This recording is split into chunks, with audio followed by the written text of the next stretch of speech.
I have never seen anything the like. I have never heard of anything the like. I think these caves are unique and simply exceptional. A cathedral and these caves, it's not the same thing. It's less complicated to build a cathedral than this. It's made of granite, one of the hardest materials around. For me, it's not about great precision, it's about extreme precision. You can rebuild a cathedral with 300 well-motivated stonemasons, but Barabar is currently on the verge of impossibility. Welcome to the heart of ancient India, in a forgotten chapter of its past that could very well change history.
Of all the countries we've had the chance to explore, India is probably the one that has impressed us the most.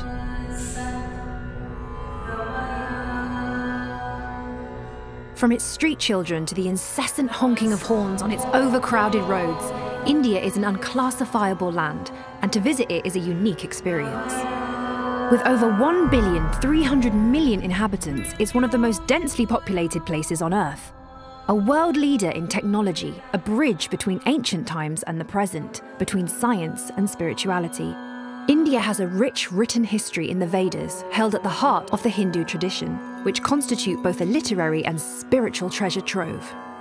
These ancient writings, written in Sanskrit, India's oldest and most sacred language, are composed of rituals, hymns, prayers, and philosophical insights that have greatly influenced Indian culture. The most famous are probably the Bhagavad Gita and Mahabharata, in which some believe they portray a fantastic and highly technological ancient India. But these stories, like all the founding tales of our ancient civilizations, are considered just mythological and simply a reflection of the imagination of the ancient authors. How could it possibly be otherwise? Advanced science and technology existing in the distant past are, according to our historical narrative, impossible. Before our current historical record, we were just prehistoric humans, simple, primitive, as we would have been for almost 220,000 years, existing only by hunting and gathering.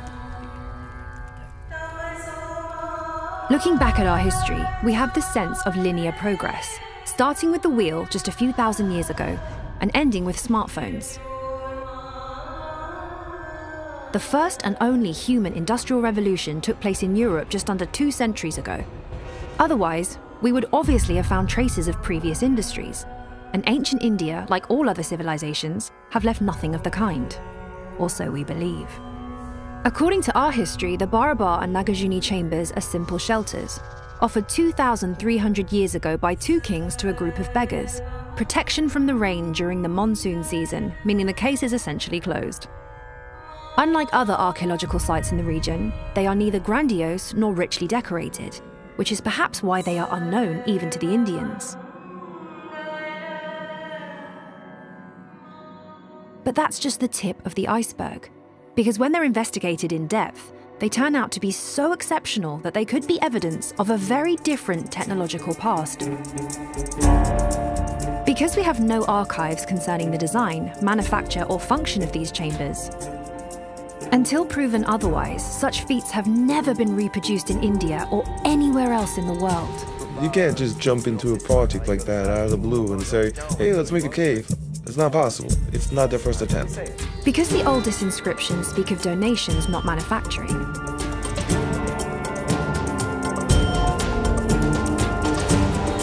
Because they have been crafted with precision on par with the modern industrial world. It's astonishingly precise. Measuring in millimeter is normally only used for precisely engineering structures. It's hard to imagine such volumes, but yes, it's ultra precise. Because the true complexity of their shapes can only be revealed with 3D scans. Yes, we don't follow a perfect shape, but we do follow a distribution of perfect symmetrical volumes, whether we're on the right, left, top or bottom. Because they involve mathematical knowledge far beyond that which is currently attributed to ancient India. You have to master the number pi with many, many decimals. And because they interact with sound frequencies like no other place in the world. And this is perhaps the real key to their mystery.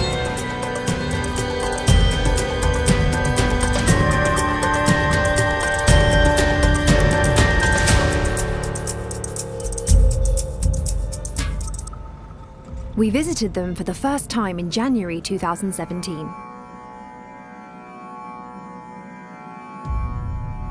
Listed as a UNESCO World Heritage Site, the chambers are spread across the archaeological sites of Barabar and Nagarjuni, some 40 kilometers from Bodh Gaya, a city famous in Buddhism as the place where Buddha is said to have experienced his enlightenment.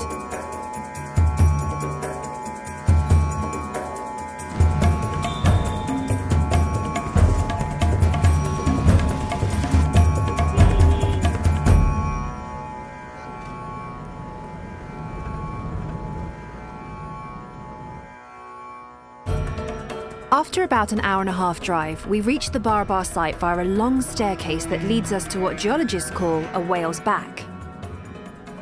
A huge granite core some 100 meters long. Inside, 3 chambers have been carved out. For the sake of convenience, we've kept the chamber names used in our previous film, but they're probably not original. The first, when arriving on site, is Karan Chopper. The entrance is a trapezoidal passage wider at the bottom than at the top, which penetrates directly into the bedrock. Engraved inscriptions can be seen in this passageway, which opens onto a rectangular chamber at its base, with very slightly sloping walls.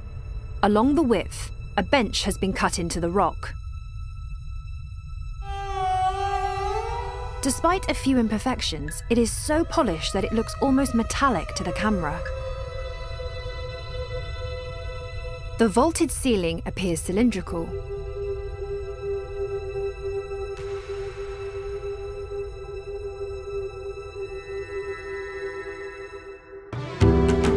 Let's move on to the other side of this whale's back.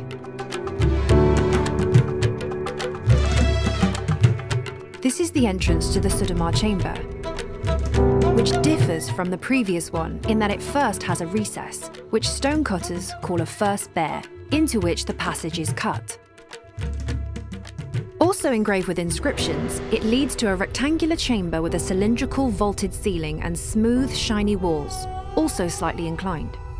In this wall is a niche, unfinished and not of the period. The wall facing it has a curved shape and is topped by a portion of the dome that makes it look like a mushroom. In the centre of this wall, a passageway leads to a dome with a half-spherical ceiling.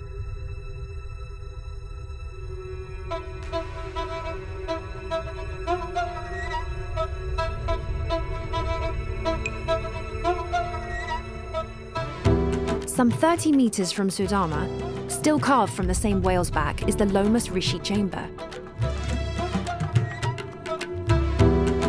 It's the only one with a porch, beautifully decorated and very circular, often the first photo you see when searching the site.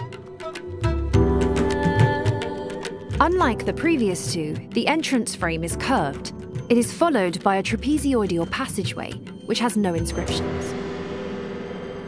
This unfinished chamber seems to be a copy of Sudama, unless it's a failed attempt. 3 of the walls appear almost finished, while the rest of the chamber is still in the rough. The passageway to the dome is almost complete, but the dome is a long way off. Everywhere there are random pick traces, a tool used to rough out the shape by removing large portions of material.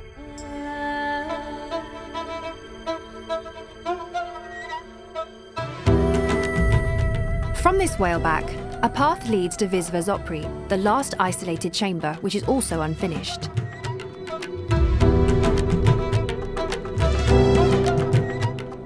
It differs completely from the others in its entrance. It's a sort of vestibule, almost finished because the walls are polished but not the floor. An inscription is engraved on the right-hand wall. A trapezoidal passage leads to a chamber not far enough advanced to guess the final shape, probably circular.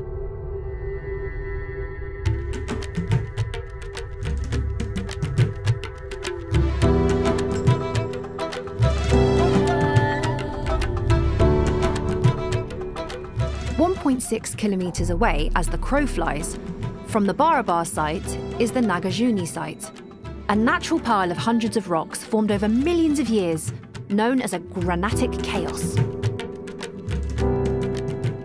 On this side, at the end of the steep staircase, the Gopika chamber has been carved out of solid rock.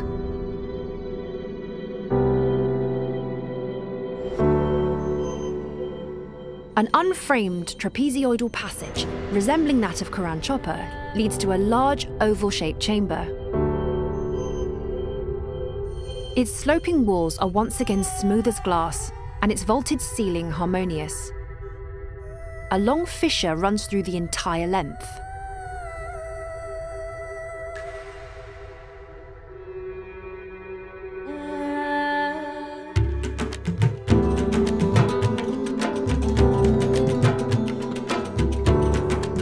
On the other side of this granitic chaos, at the end of a long path, we reach the Vapyaka chamber.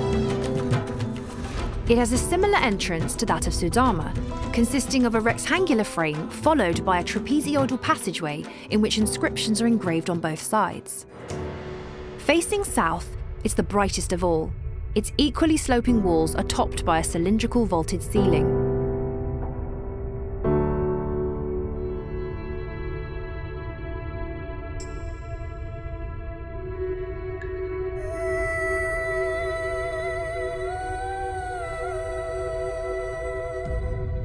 In the rock next to it, the Vedataka entrance passage lies a little hemmed in. With its trapezoidal cross-section, similar to those of Karanchopa and Gopika, it leads to an entirely curved hall, harmoniously shaped like a slipper, whose walls are once again completely smooth.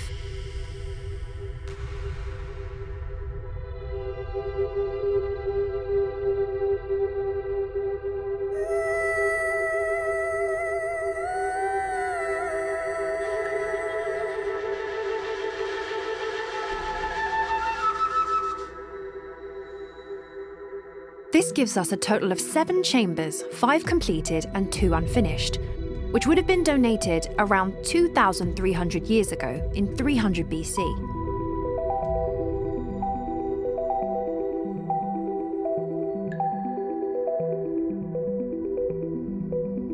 We were amazed by their upright walls, as smooth and flat as slabs of marble, so smooth and polished that they are almost mirrored, even though they were carved out of granite, one of the hardest rocks in the world.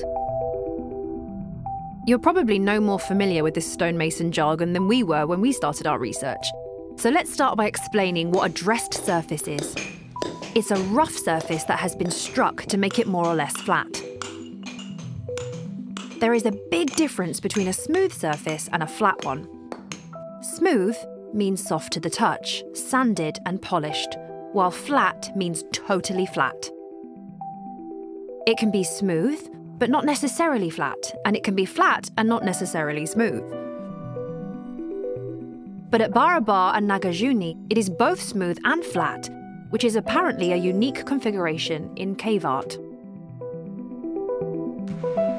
Talking about it is one thing, but measuring surfaces is quite another. And for that we use, among other tools, a roughness tester. But if you don't know us, you're probably wondering what this device is. And what are we doing with it? And who are we? We're a team with a passion for studying ancient archaeological sites, to which we've already devoted several films, with a different perspective, more technical than historical.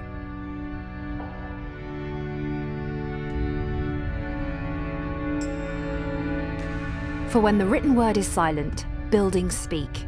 Their design and construction testify to the scientific and technical level of their designers and speak volumes about the relationship they had with the world. The astonishing complexity of the Barabar and Nagarjuna chambers is a real enigma, and one you'll soon understand.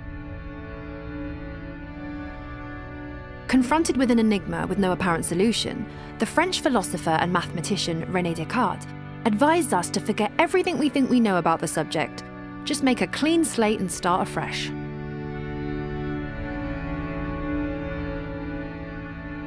Faced with this kind of surface, we can't help but think beyond the scantily clad worker equipped with the basic chisel hammer and capable of feats that defy our modern reason.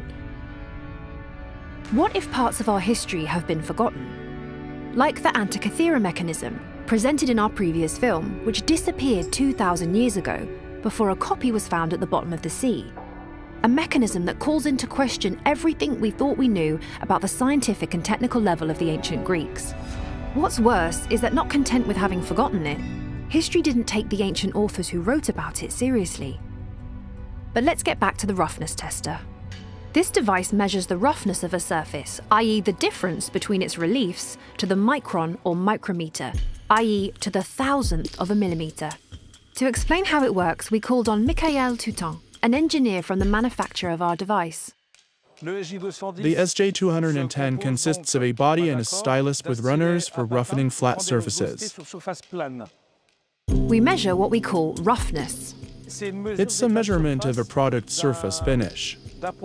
RZ is a type of measurement. The smaller the value, the smoother and more flawless the surface. Granite is composed of quartz, feldspar and mica. Quartz being the hardest and most difficult to flatten and polish. Measuring surface accuracy on the hardest mineral helps determine overall accuracy, and therefore the quality of the whole job. In 2017, on our first visit, geologist Eric Gontier ran the roughness tester at Barabar and Nagarjuna, and here's what we got.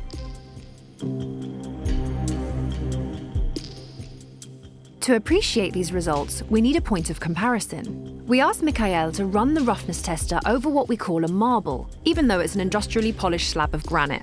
We're going to take a measurement of an industrially produced marble which has been rectified, so it's granite. We'll simply launch our measurement.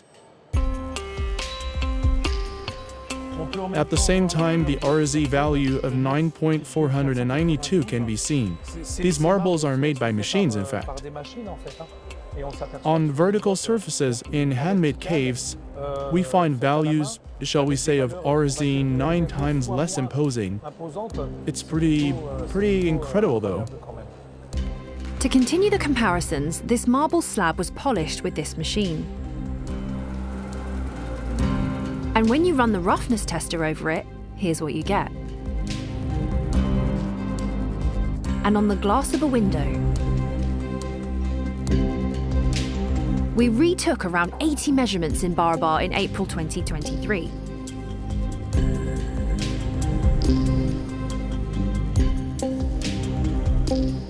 Here's the best one obtained in Sudama, a chamber that's 2,300 years old, at least.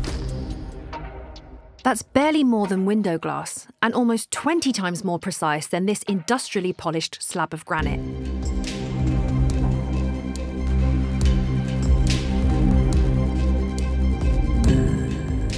C'est absolument incroyable. On croyait que ça a été fait avec au laser. Enfin, ça n'a pas été fait au laser. Ça, c'est fait à la main. Faced with such walls, you can't help but think powerful machines were used in their creation. That would simplify the matter considerably. But at this stage of the investigation, small imperfections seem to point towards the use of tools guided by the human hand, to an astonishing level of precision. The result of 9.492 does not mean that we would be unable to polish granite as precisely as we do in Barabar, but simply that it is more than sufficient to check the conformity of certain industrial parts. As Michael Toutan points out, the walls of these chambers are almost vertical, because it's one thing to be able to polish surfaces horizontally in the direction of gravity, but it's another thing to polish vertically, or even more complicated, inside the curved ceilings. But to better appreciate the exceptional nature of the work carried out at Barabar, let's visit the Son Bandar site.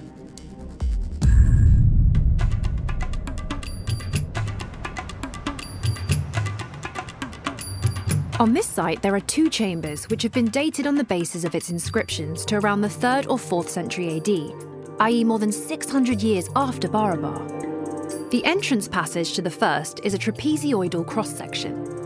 It resembles that of Karanchapa, Gopika and Vadatika. Today, the chamber is topped by a concrete structure, probably to reinforce it. As on the right, the ceiling of the second chamber has been completely shattered, leaving it open to the sky.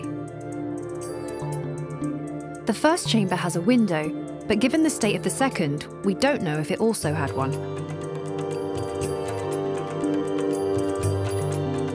Sculptures can be seen, as well as inscriptions on which the dating of the site is based.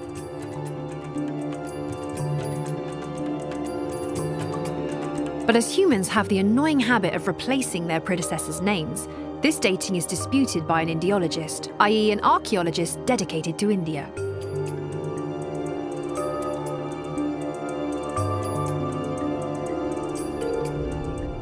They were carved from metamorphic schist, a rock that is less hard than granite, but also less homogeneous, which explains why some parts are more polished than others. But the vague resemblance with Barabar and Nagarjuna ends there. The walls are neither totally flat nor totally polished. They're not sloped, the floor is not level and far from it. In short, the work isn't much to look at. And yet this project would have been completed over 600 years after those of Barabar and Nagarjuna.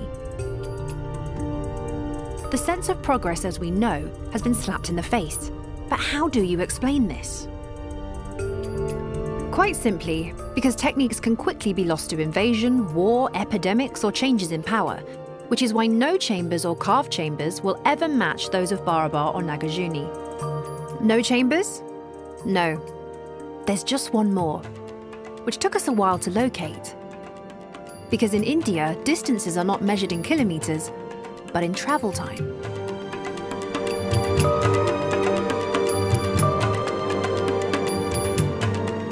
The Sitamarhi chamber is located around 70 kilometers from Barabar, carved out of a totally isolated rock against which a modern building has been erected.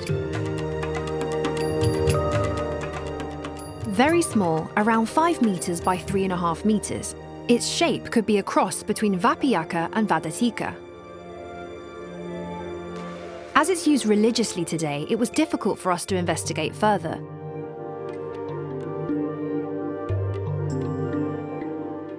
The surfaces are very degraded and do not appear mirror-polished as in Barabar, as they are covered in soot, which by the way was not found in Barabar or Nagarjuna. It has no inscriptions, and no one knows whether it was part of the Barabar and Nagarjuna chambers or whether it was made before or after.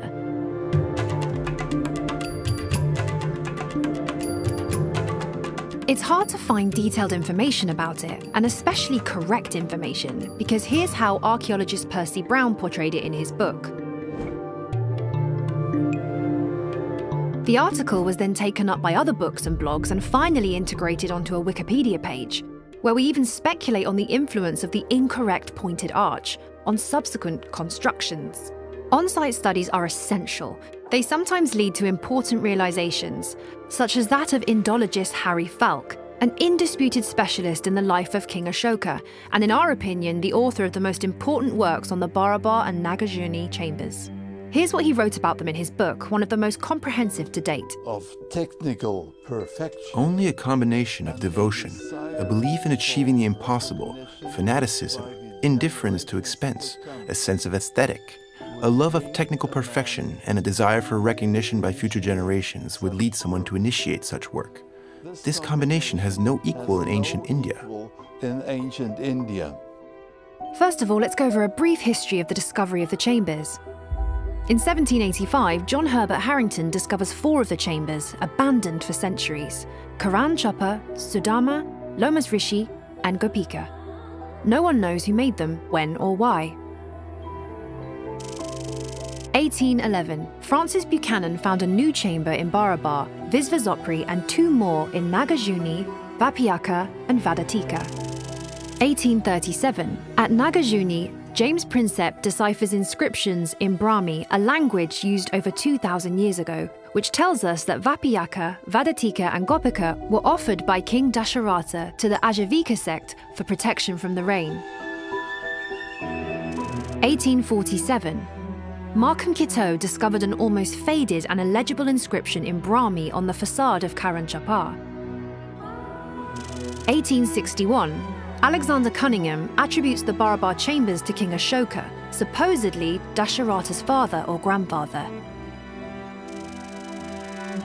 1925, Eugene Hölsch deciphers the inscription discovered by Kitto and concludes that the Barabar chambers are also rain shelters. The case of these enigmatic chambers has finally been solved. But in 1997, Harry Falk challenged Hölsch's translation. While Barabar chambers were indeed donated by King Ashoka, no function is mentioned. That's where the research stood in 2017, when we discovered them. Third king of the Maurya dynasty, founded by his grandfather, King Chandragupta Maurya, Ashoka is thought to have commissioned these chambers.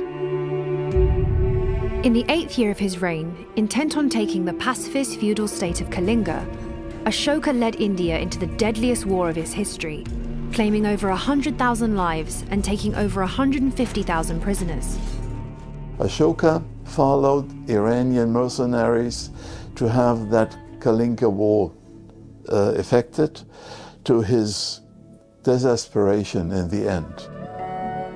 Deeply regretful, Ashoka converted to Buddhism and spent a year in a retreat at a monastery. The small movement of the Buddhists, it was not a big thing as we know nowadays. It was a small group. And without Ashoka, Buddhism would have disappeared. He is said to have reigned about 28 years, gifting Barabar's chambers to the Ajivika, a group of beggars who live virtually naked. Ashoka changed India from a clay and bamboo country to a stone country. Same thing like Augustus changed Rome from a wooden town to a stone town. There's nothing that you can point out and say this stone technology was there. And at such a height of technology, it's not just stonework, it is perfection. Together with the Ashoka pillars, each weighing around 30 tons, these chambers are believed to represent the first Maurya stoneworks, whose main characteristic is the Maurya polish. Let's look now at the dating of the chambers, based on the engraved inscriptions. If those attributed to Ashoka are anything to go by, the earliest would be those of Barabar. Among them, Sudama is said to have been the first gifted by Ashoka. We find a dedication that has been translated as follows. This cave, called Nagroda, was given to the Ajivika by King Priyadasan when he was anointed for his 12th year of reign. Priyadasan refers to Ashoka. The word Ajivika has been scratched out and no function is indicated. It was also in the 12th year of Ashoka's reign that the Visvazopri chamber was gifted.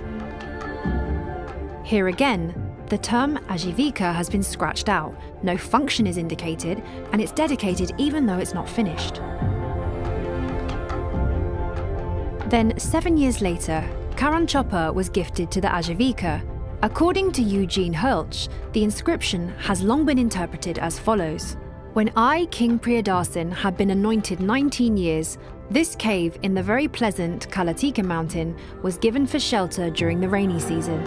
But after cleaning it, Harry Falk proposed a new reading. King Priyadasan came to Jaluta when he was anointed for his 19th year of reign. On that occasion, he gave this cave called Supiyeksa to the Ajivika.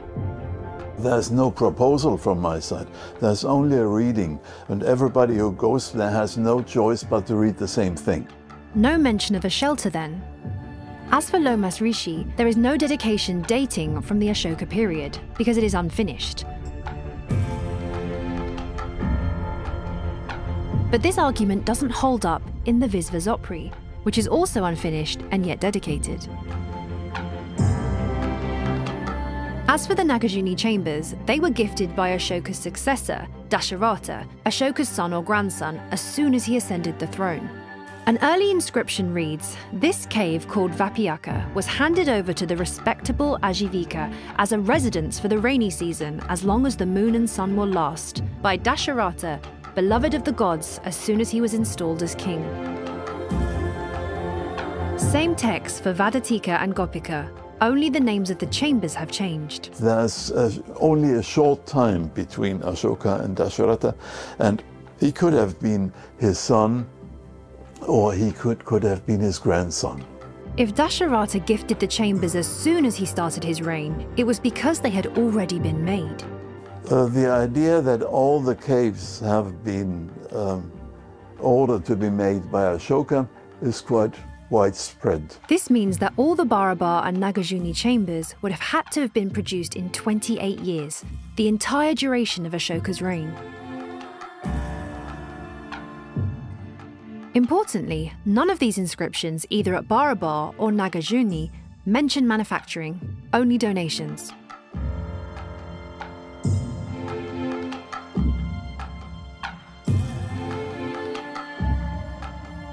Later inscriptions show that some people did not hesitate to have their names engraved, without actually being the creators of these chambers. In Barabar, on the porch of Lomas Rishi in the 5th century CE, around 700 years after Ashoka, and on the walls of the entrance passages to other chambers.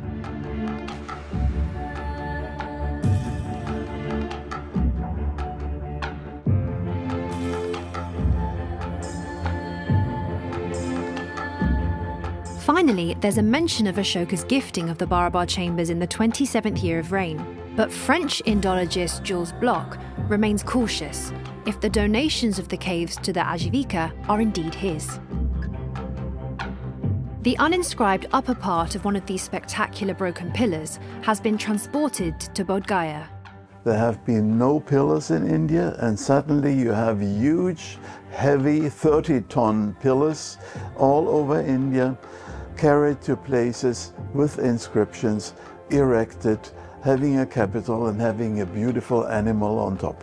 Out of the blue, out of nothing. There's not a single pillar that is older or anything the like. The sudden existence of the pillars, like the chambers, is intriguing, as they seem to all spring up out of nowhere. An important point, nowhere can we find any kind of prototype, i.e. the places where workers practiced and trained to acquire the knowledge and exceptional mastery needed to create the chambers. If they are indeed the first of their kind in India, where do the skills come from? Faced with this crucial problem of the absence of prototypes, and perhaps in search of a totally Indian origin for knowledge and techniques, the Indologist Gupta rejected the Sombandar inscriptions, moving back its dating by a century before Barabar to 400 BC, therefore making it the missing link between the natural caves and the Barabar chambers. Doing this shows that the validity of an inscription can be called into question, an interesting fact to read from an Indologist. The other ways around is more likely that Ashoka was there as the first, and Sombandar is simply a copy of it. There are two answers to Barabar's technical miracle. The first, it being supernatural, comes from Sitamari, where a pujari, a priest, still officiates today. Harry Falk met his predecessor on his first visit in '93. He said, "The gods have made this. Do you think that men could do it?" This was his words. The second, it being historical, is that the skills needed to make them come from the Persians and their Achaemenid tombs, which would explain why Barabar and Nagarjuna are unique in India. And if any culture would have been able to do that, people if living in that area, they would have done it more than once. Entry is strictly forbidden, but the few photos available show that it's not at all the same quality of workmanship. Neither for the vaulted ceilings nor for the walls, which don't have flat polished surfaces, which are not inclined.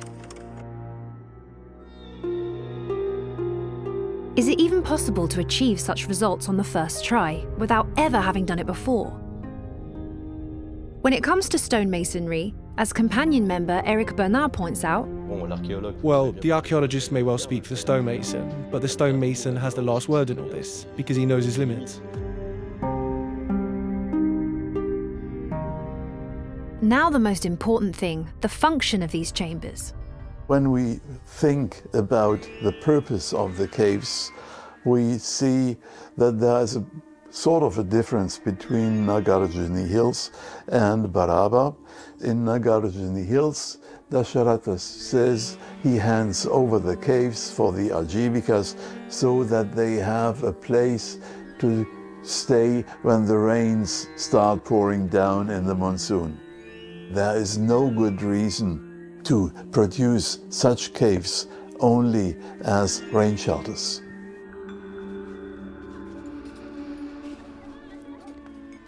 For my taste, these caves are royal caves. This brilliance is royal. It has nothing to do with the life of an ordinary ascetic, be he Buddhist or Ajivika or Jain or whatever. Whoever sees these caves will think of the royal family and of the personality of Ashoka, who was able to have such caves produced. If they were indeed made during Ashoka's reign, i.e. in about 28 years, would they have been immediately passed on to the Ajivika? He did not make them for the Ajivikas. In the end, he wanted to get rid of these caves. I think it is quite possible that the two 12-year inscriptions, so-called 12-year inscriptions, have been inscribed much later than the 12th year, and that even the names were invented by the Ajivikas.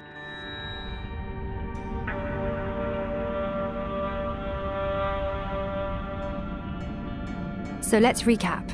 These chambers, along with the pillars, are believed to be the first Maurya works in polished stone. They would have been carried out over a period of around 28 years. They were the first of their kind, and the knowledge could have been imported. Shelter would not necessarily be their primary function. All the inscriptions could have been engraved long after the chambers were built and do not constitute irrefutable proof of dating or its original function. And finally, looking collectively at all the previous work, we have no definitive answers. It saves a lot of time thinking if you stick to your own idea, and particularly if you have written about something. That's the end of most wrong ideas. They stay there, because otherwise you would have to confess in writing that in earlier writings you have been wrong. Harry Falk's presence in this film does not imply that he agrees with our hypothesis. We sincerely wish to thank him for playing the difficult role of spokesperson for an archaeological community unable to speak on this topic with one voice, which he sums up with humour. If you have two archaeologists, you find three opinions. So every possible opinion has been published in writing and in lectures. So without making one better than the other. All these past researchers were missing critical information simply because they didn't have access to the technology we do now, and that's exactly where our team comes in. During our January 2017 exploration, we had tried to measure these chambers with a rangefinder, a laser that measures distance, but it didn't work because of the sloping walls. The laser beam hit lower down in front and made precise measurements impossible. That's why we asked Art Grafique Patrimoine, or AGP, a company founded by former stonemason, from a long line of stonemasons, to 3D scan the Barabar and Nagarjuna chambers.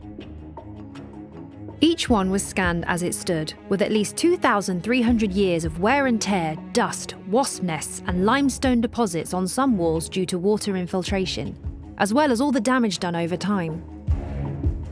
It took us 2 days on site, with 3 to 6 scans per chamber, each defined by millions of points, i.e. 1 point every millimetre, with a precision of around 2.5 millimetres plus or minus. This inaccuracy means that the volumes of space vary proportionally, with much less impact on angles.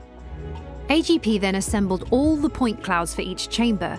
These point clouds represent the chambers in 3 dimensions without any optical distortion. You'd think it was actually a geometric 3D model. You see a three-dimensional image, like an MRI, what exists, Once we have it in 3 dimensions, we slice it up, like an MRI, to understand and interpret. So these are not computer-generated representations, but exact reconstructions, which can be seen most clearly in the scans of the unfinished Lomas Rishi and Visvasopri chambers. It's unfinished or modified, we don't know. You can see straight away that the capture is real, and on all the others, it's the same thing. Just because it looks like something perfectly geometrical doesn't mean it's a fake, no.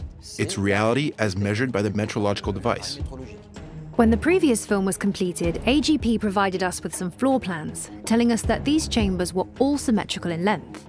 Symmetrical? If you didn't jump at the mention of the word, it's because you don't yet know exactly what it implies. Symmetrical means that you can cut the chambers in half lengthways and superimpose each part exactly on the other, the left half on the right, and vice versa. If you did this with your apartment, it's likely that the space would not be symmetrical, as precision tolerances in modern construction vary by a few centimeters. But to quantify these symmetries, we needed the detailed scan analysis report. It's a 40-page dossier of figures and findings, some of which we're going to share with you. AGP warns of noise due to highly reflective surfaces that make measurements slightly blurred. There's a mirror effect on it, and this mirror effect will reflect the laser, giving it that measurement noise.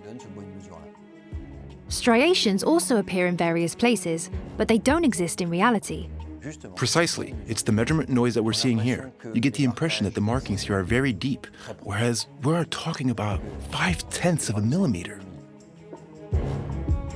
We'll break down the volume of space in this way: large walls, small walls, ceiling birth line, and of course the vaulted ceiling. On this cross-section of the ground scan, the outer line has a certain thickness. Because the wall isn't perfectly vertical, the difference in plumb that we have here, it's the thickness that we find here, and we can see it directly with the 3rd dimension. To familiarize you with their language, AGP informs us of a ground trace with virtually no deformation, which means you could say that we're perfect to within 0.10 degrees, which is relative perfection. And when it comes to symmetry, as in the case with Gopika, where 62% of the 350 million points are in the same place, within a 2.5mm tolerance. On complex shapes like that, yes, we're perfectly symmetrical. There's just no discussion here. It's symmetrical. Here is the gist of the report. Chamber 1, Vapiaka. This scan is defined by 132 million points. Entrance passage precisely centered on short side. Rectangle on the ground with virtually no deformation, perfect right angles to within 1/10 of a degree. Small walls inclined at 88.5 degrees vary by 0.8 of a degree along the entire length. Large walls at 87 degrees vary at 1/10 of a degree. Vaulted ceiling formed by a perfectly centered circular arc. Perfectly horizontal ground and ceiling start line. Longitudinal symmetry. Vaulted ceiling cut lengthwise. Right part superimposed on left and vice versa. 69.7% of points in the same place within a 2.5mm tolerance. Transverse symmetry widthwise. 75.1% of points within a 2.5mm tolerance. Chamber 2, Karanchopa. Cloud composed of 132 million points. Entrance passage placed at the intersection of a square built on the short side. Near perfect floor rectangle. Small 89-degree inclined walls. Large walls inclined at 87.3 degrees. Vaulted ceiling formed by a combination of 3 centered arcs. Perfectly level floor. Longitudinal symmetry, 77.6% of points in the same place. Transverse symmetry, 67.8% of points in the same place. Chamber 3, Vadatika. Cloud composed of 110 million points. Entrance passage centered on short side, 5 degrees offset from the perpendicular. No start line and vaulted ceiling, fully curved section. Chamber formed by square plus semicircle. Side wall floor angle 85.5 degrees. Angle of inclination of curved bottom wall 83.7 degrees. Angle of inclination on short side, 88.5 degrees. Vaulted ceiling composed of 3 centered arcs. Perfectly level floor. Symmetry, 57.7% of points in the same place. Chamber 4, Gopica, 350 million points cloud. The entrance passage is placed at the intersection of a circle built on the short side. Angle of inclination of large walls, 87 degrees. Ground and start line of ceiling precisely horizontal. The shape of the chamber is slightly oval. The large walls are slightly curved by less than 6 centimeters along their entire length. On the floor, there are portions of circles with a radius of 120 meters. Vaulted ceiling composed of 3 interlocking rib sections. Apart from the floor and the sides of the entrance passages, this chamber is entirely composed of curves. Longitudinal symmetry, 62% of points in the same place.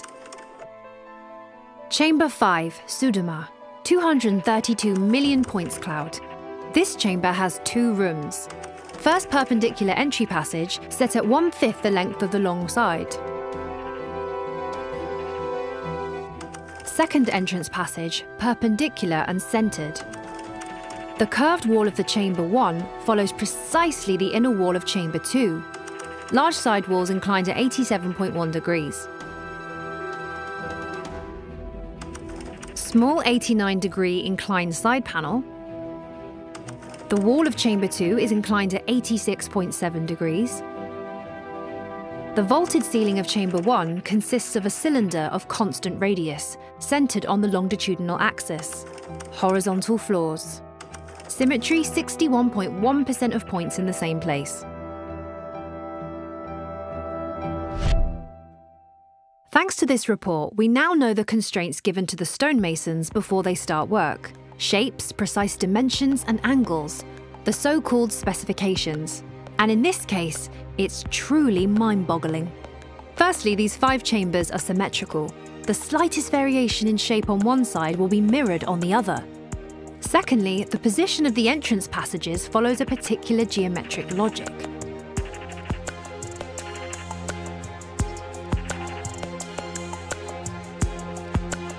Finally, the shapes are more complex than they appear. The large walls of Vapiaka and Karanchopa are inclined at different angles and mirror each other. Vapiaka and Sudama's vaulted ceilings are portions of cylinders. Vadatika's shape is composed of several intermingled spheres. Gopica's large walls are very slightly curved and inclined. Karanchopa's vaulted ceiling is made up of 3 cylinder sections. Gopica's vaulted ceiling is composed of 3 ribbed sections.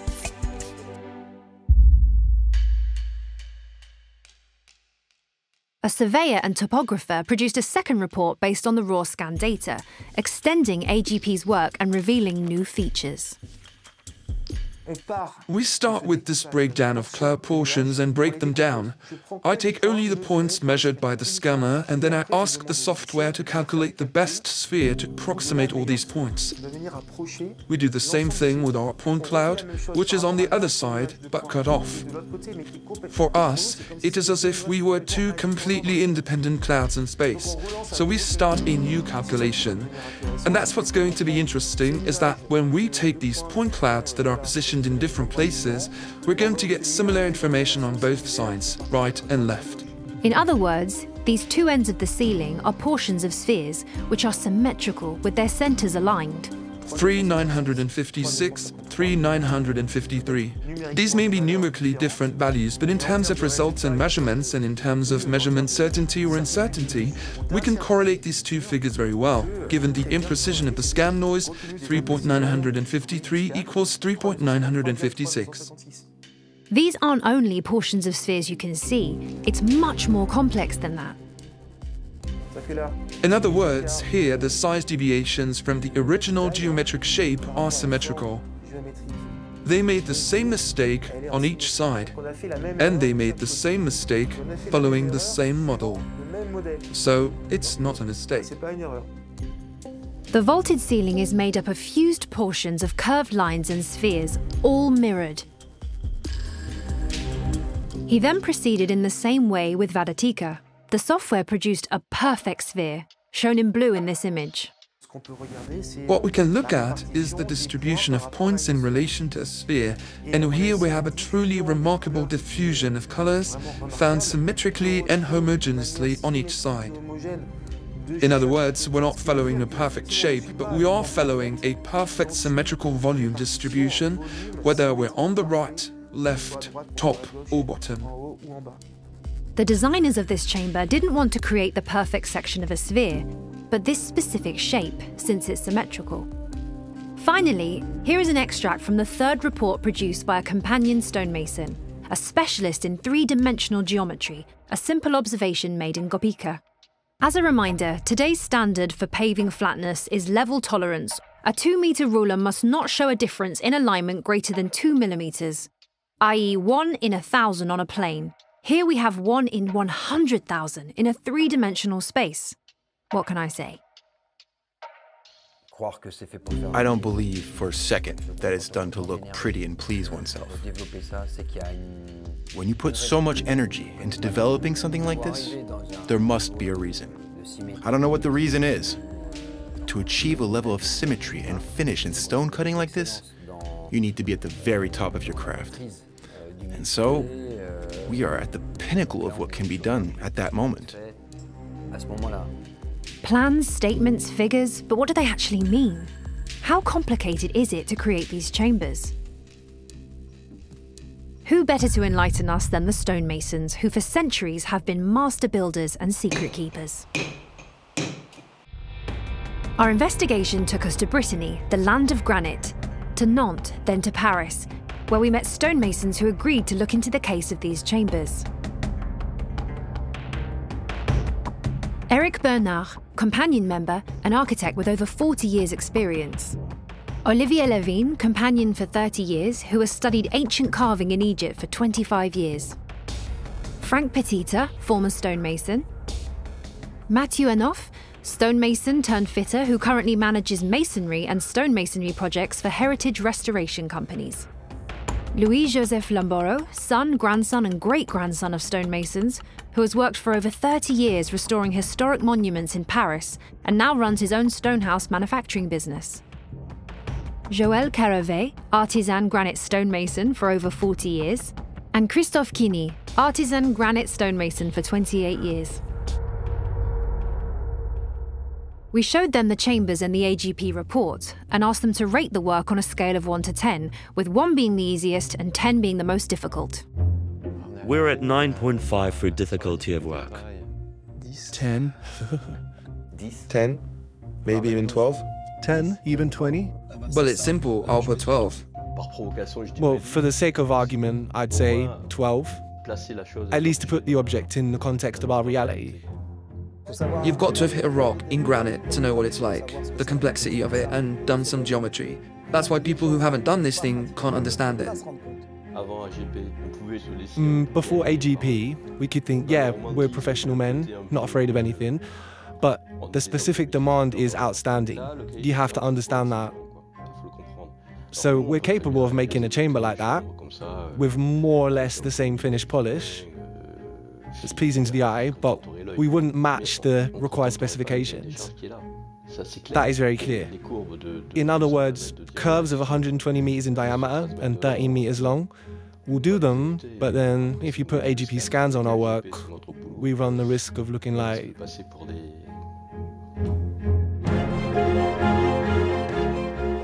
There are many stages before arriving at the softened and polished form, and each stage brings its own share of errors and inaccuracies. So, if in the end you achieve this precision, it's because all the stages have been mastered. It's not just mastery of the materials, but also mastery of geometry. Because that means we start by making a door, and we already know exactly what we're going to do next. If we'd used frescoes or something like that, it would have stood up the work and concealed any imperfections. With geometric perfection, there's no forgiveness, no room for error. Digging inside a rock and rendering a polished finish like that, I have no idea how they did it. Either they spent centuries polishing, I don't know, with lots of little arms that never stopped. Honestly, I have no explanation. It's made of granite, one of the hardest materials around. But today, I'm pretty sure we couldn't do it. Perhaps we could actually meet this requirement by fitting blocks and so on. But to excavate it like that? No. I don't see any possibilities at the moment. I don't see any possibilities right now. And even with mechanical tools to achieve such a result, it's still complicated. Nowadays, we wouldn't be more precise with much more developed means. Because in fact, we're dealing with a rustic size, so we couldn't put in all the facilities that would allow us to have something even more precise. So we couldn't do any better. To make a Barabar type chamber with hand tools, first rough out the general shape with picks, and then work with a variety of progressively finer chisels, and then rub the surface with a paste made from abrasive chemicals. Can we start over as many times as it takes? And finally polishing. At the polishing stage, the shape is already completely finished. It's absolutely essential that the facing is perfect and straight before you even start rubbing to achieve that mirror polish. The polish will be uniform, so it will remove the same thickness everywhere. So any defects will be visible. There's a geometric shape that's defined. So going beyond those limits is out of the question. So we have to get close to it. So there's all the polishing that's going to take a bit of material too. Therefore, if you want to get right down to it, that means you've understood and you know how thick you're going to polish. What's interesting about polishing, in the case of these caves, is that it also shows a level of execution, because polishing vault ceilings is a hell of a job. Here again, there's a demonstration of extraordinary mastery. It's manageable on workshop surfaces, on a table and so on. But here, on a regulated surface, clean with no tool marks, ready to be polished, it's mind-blowing. It's completely unique. Is it really possible to embark on such a project without ever having done it before? It's not the work of a beginner, nor a qualified or highly qualified person. It's a qualified, hyper-qualified person we don't know today. It's deliberate. It's deliberate, it's planned, and there's no room for error. You can't make changes along the way. There's an extraordinary mastery of geometry and equally extraordinary mastery of materials. This means that there are years and years of apprenticeship before that. That's why you can't just jump into a job like that from one day to the next and say, hey, let's make a cave. It's not possible. You wouldn't have the same quality and finish if it were a trial run. There would be a few little mistakes, a few little adjustments, and see the evolution through the caves. But here, it's clear that they are the same level of finish, which corresponds to the level of qualification of the workers. So it does not come from nowhere. When you see the results, you get the impression that it's all done by one hand because it's so regular, so perfect, that you don't get the impression that there were so many people working on it. This place vibrates like something that's the result of a joint effort, a group cohesion that is mind-blowing. Every step of the process has the potential to go wrong and ruin the project. I've witnessed multiple conflicts, and for reasons far less complicated than that. So, in my opinion, they've reached a level of cohesion that's really astonishing.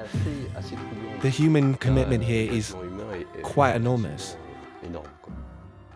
The report revealed the symmetries of the chambers that no one had seen before these scans. Can you make symmetrical shapes by accident? It can't be chance, clearly it's really calculated, done on purpose. Nothing is done at random. Everything has a reason that's obvious to me. Chance is out of the question. We have to start from very precise reference points that will be defined from the outset before we can cut, meaning we don't just show up and say, oh, we're going to do it here. No. Before we do it, we know very well that there are a minimum number of symmetrical reference points that we need to take, and from that, we can define everything else. So they decide beforehand. It means that this symmetry is imposed and imposes pure rigor on the execution. The symmetry is pushed pretty far in the construction. It's no coincidence that this was intended at a given moment. It was executed in this way. That's what we can see today from our measurements. If you add symmetry to the volume, it doubles the complexity. Yet another constraint. If we don't have the symmetry constraint, we move ahead. And then it's visually acceptable, we stop the work. On the other hand, if the specifications are so demanding that millimeters have to be present everywhere, then it's a different kettle of fish. It's twice the work, 10 times the work. Making a reversible copy-paste of the two forms at this level of precision, it's the worst thing, shown by the results of the scans, which has everything to mess with a professional. What about the precision of the scans and measurements? Getting to be more precise than that is going to be very, very complicated. I mean, you can tell that they've gone all the way. Given the resources available at the time, I find this precision mind-boggling. For me, it's not great precision, it's extreme precision. It's astonishingly precise. In a material like this, with a polished finish, the gaps that can be measured with today's extremely sophisticated tools. Honestly, that's the most impressive, the most amazing thing. We ourselves, for much simpler things, are not so precise. It's that in the field of mechanical production, with volumes 1,000 times smaller, so much easier to master. So I don't know, that's the most impressive part, precision for me, as a stonemason. Measuring in millimeter is normally only used for precisely engineering structures, for monitoring nuclear stations, for things or structures that require analysis of movements that are themselves millimeters. When you look at the potential discrepancies in the 3D scan, when we're talking about symmetry with discrepancies at 3, 4, 5 millimeters maximum, it's something that's hard to imagine on such volumes. Yes, it's ultra precise. What level of stress is involved in such excavation work? There is darkness, there's dustiness. If there are 20 craftsmen working in the same cave, after 2 hours, everyone will die of heat in there. So at some point, you're going to have to get out to cool off. There'll also be the problem of light. Working 10 or 12 hours a day in such small volumes, I honestly don't see how we could do that. The problem is that someone who has undergone 10 years of training to reach the top of his profession, it would be a shame to waste him after 5 years with silicosis because he's been working in a cave.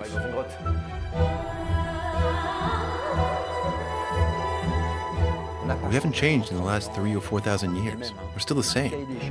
There are specifications, deadlines, and it's just like today. You've got a job to do, a project owner, project manager, and then you have to get on with it. The question on everyone's lips: how long would it take to make one? You can imagine anything, but that would be pure speculation. Now, if you imagine manual labor, I can only imagine it, working over a very long period of time, but with infinite patience to achieve this result with this mirror. For complex chambers, 10 years is the minimum. After that, it also depends on the tools they have and their skills.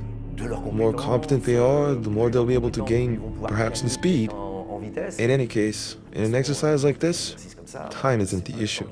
Yes, it is. The chronology given by the inscriptions suggests that these 7 chambers took about 28 years to complete. For Sudama, the most complex, it would have taken 12 years. No. It's not possible. It's not possible. 12 years?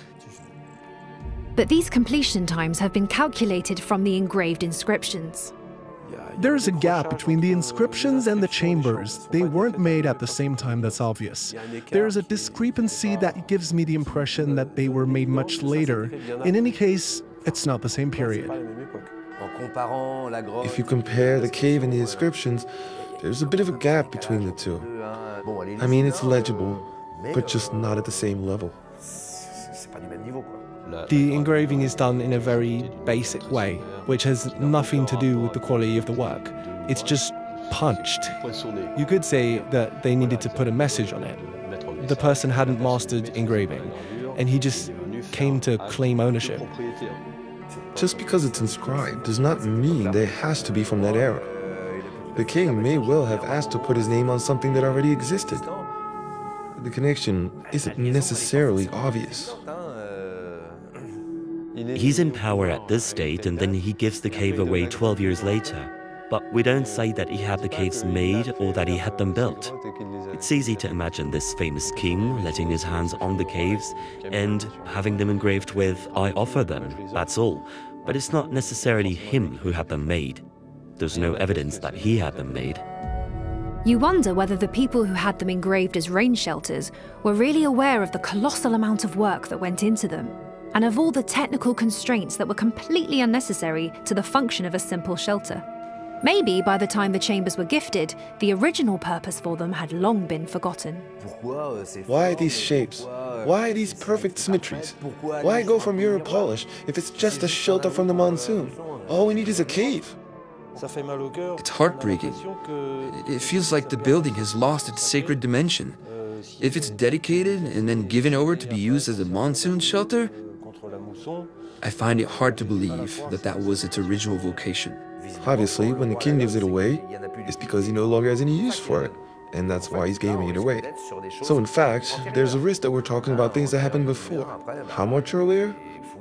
After that, there are only archaeological digs nearby that would allow us to put some things in place.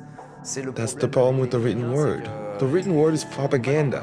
So to make yourself look good, you're going to put text everywhere. Let's mention Ramses II put his name everywhere, even when he didn't do it.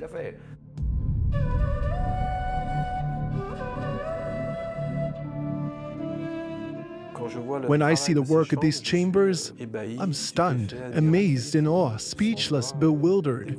I'm at a loss. I say to myself, how could this have been done? There's something fantastic about this chamber set alone.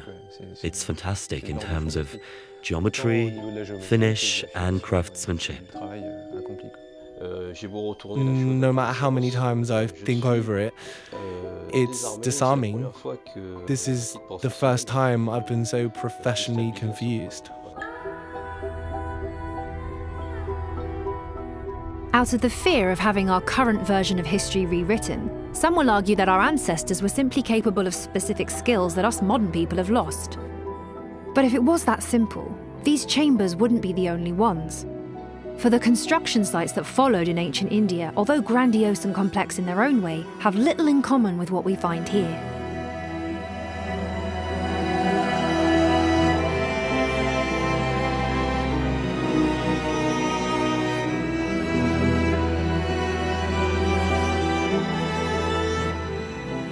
The Ajanta site is a group of Buddhist caves carved into a long horseshoe-shaped basalt cliff. Construction began around the 2nd century BC, around a century after Barabar. Abandoned and forgotten for centuries, rediscovered in 1819 by British soldiers, this UNESCO World Heritage Site is considered one of India's greatest architectural treasures. The term cave is rather reductive. These are actually temples and prayer halls, famous for their magnificent sculptures and murals, which reflect the teachings of Buddha. They required considerable resources. Some of these would have been used as shelters during the rainy season, perhaps inspiring the inscriptions on the Nagarjuna chambers. It's hard not to be impressed by the sheer amount of work that must have gone into building this site, spread over more than 6 centuries. What you see here was carved, not assembled. The whole thing was meticulously thought out and organised. Although this site is truly spectacular, the work does not compare with that of Barabar and Nagarjuna. When the walls are not left rough, they are covered with sculpted bas reliefs and statues. The angles are ill-defined and the floors are not really flat.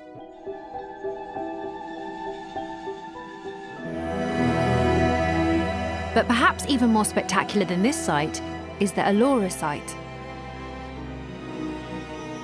Also located in the district of Maharashtra, Ellora is a complex of 34 chambers carved out of the rock between the 6th and the 10th centuries, or 12th according to sources, over a total distance of almost 2 kilometers.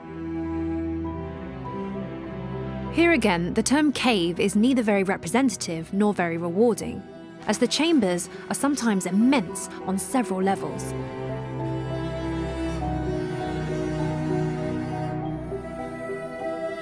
Twelve of them are Buddhist, 17 Hindu, and 5 Jain.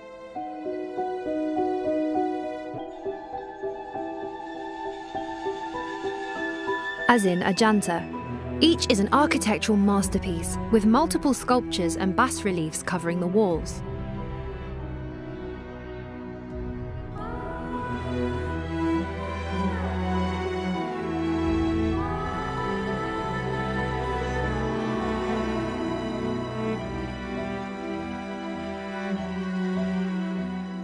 The most famous construction on this site is called Cave Number 16. Although it's a temple, it's not just any temple. The entire rock face has been sculpted to resemble Mount Kailash, the legendary home of Shiva. The temple features galleries, columns, shrines, and intricate carvings on several levels. Bear in mind that it was entirely carved from a single block. No statues or elements were added. Everything was thought out layer by layer, staircases, levels, columns, and statues. Considered the largest monolithic structure in the world, its size is estimated to be twice that of the Parthenon in Greece.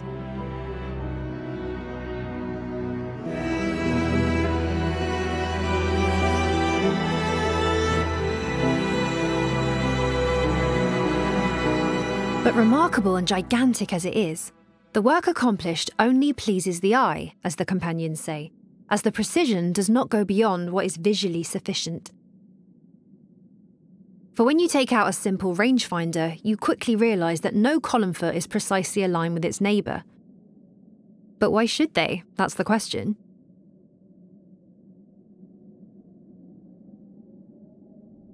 With Barabar and Nagarjuna, we're faced with two major questions. One, how were they achieved at this level of precision? And two, why did they need to be?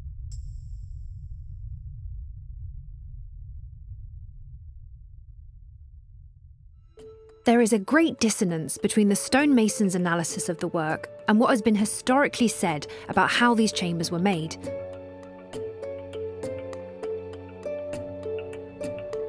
Notably, by Indologist Huntington, following his rigorous observation work in Lomas Rishi. The chamber is crucial to our understanding of the case, and we're going to look at it from the investigator's point of view. First of all, let's take a look at the historical opinions.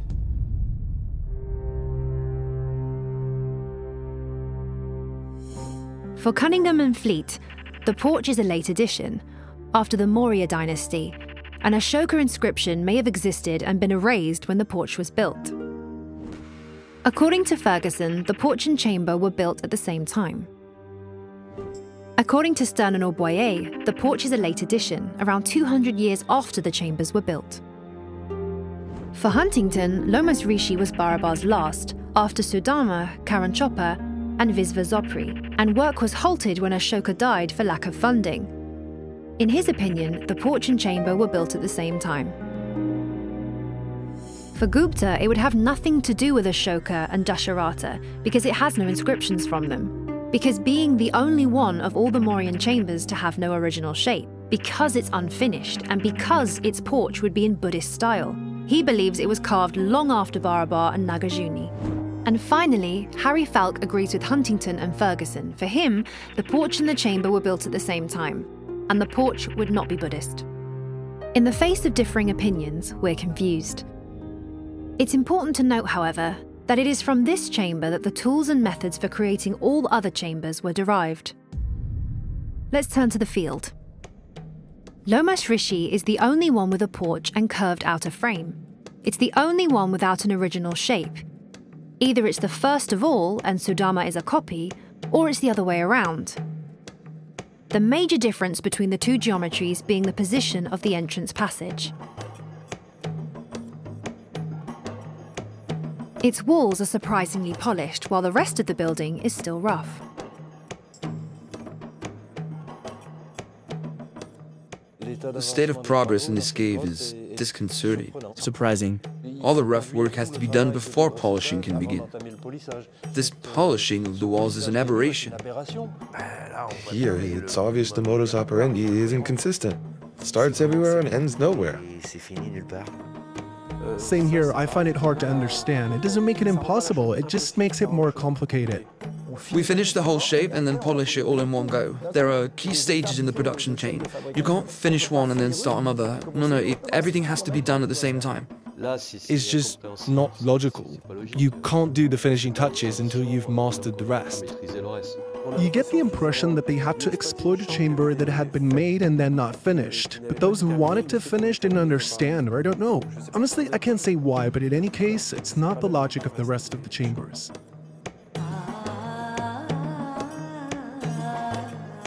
Indian stonemasons traditionally start with the ceiling, but this time it's the other way round. In Sudama's dome, by playing with the light, we can observe the spectra of two circles, more clearly visible on the scans. Here we see the first circle, then a second one inside, and when you look at the centers of each of these circles, they're all exactly aligned. This suggests that the use of a mechanical device to carve out the dome, a technique that is nowhere to be seen in the Lomas Rishi dome. Pick blows are also too close to the final shape of the ceiling, and if too much digging is done, it can create holes, which can be seen on site.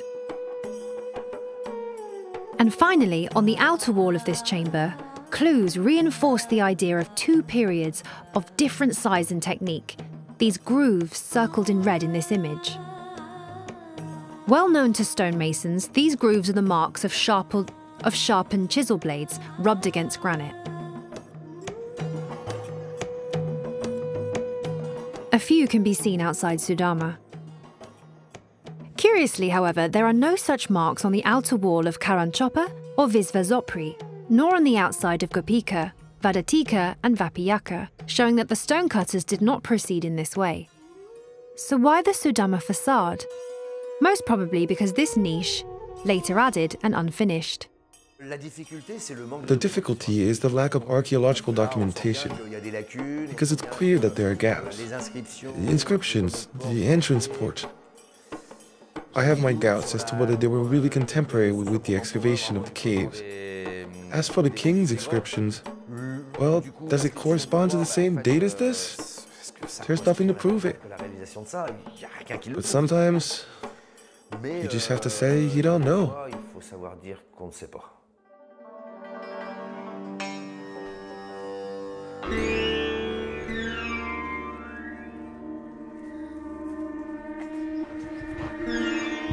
To challenge these observations, we invited Eric Bernard to visit. Like geologist Eric Gontier before him, he first noticed the difference in workmanship between the porch and the interior of the finished chambers. There's nothing upright. The shape was requested and the guy executed it in a hurry. The edges here, you also have a relatively well-adjusted curve, a kind of ogive, and you don't have any bottom edge cut correctly. It's out of question to imagine that the team that even started the work inside this one could have had anything to do with its execution. It's completely anachronistic. It's clear that the team had lost its geometry. In other words, it's been butchered everywhere. They were looking for like reference points, and in the end it's been abandoned because the team couldn't complete the work that's been done elsewhere. It's obvious. One detail we hadn't paid much attention to caught his eye. The small wall at the bottom is partially polished, while the upper part has not yet been dressed. This will generate what the cutters call a spectrum, i.e. an imprint that will show up in the light. It's physical in the stone, you can feel it, because reworking the surface always leaves traces. However, there are no such marks on the small walls of the other chambers, which means that they are not made in this way. The same applies to the unfinished floor, which would have required the entire bottom of the polished walls to be reworked. Let's recap. In this chamber, the cutting and polishing operations are carried out in an illogical sequence, and the tool strokes demonstrate a lack of method and rigour. The quality of the work on the porch is not the same as inside the chambers. There are no sharpening grooves on the chamber fronts, with the exception of the only chambers with unfinished elements, Söderma and Lomas Rishi. If Lomas Rishi is the first of the chambers, and if the porch was built at the same time as the interior, this should have been the blueprint for all of them. In that case, why don't Söderma and Karanchopper next door and finished have porches? But if, as some Indologists believe, the porch was added later, then it should be visible to the eye. Turns out that it is. It's very easy for any stonemason to put his hand here. You can see that the surface you have here is practically, to the touch, identical to the other chambers, i.e. with precision. And when you slide over a ridge that's over here, the stonemason who took over this surface and executed the porch found himself carving really awkwardly. It's clear that there's an inconsistency of control, and so we find it here. All this part here is recessed or badly polished or badly cut. And then back to the porch here again, there are huge cavities. On a surface of 40 centimeters, there's a depression of almost a centimeter. Any stonemason who comes here to look at the surface will tell you that there's a problem. And a problem with the workmanship. And a problem with the workmanship between this part and the rest is really obvious.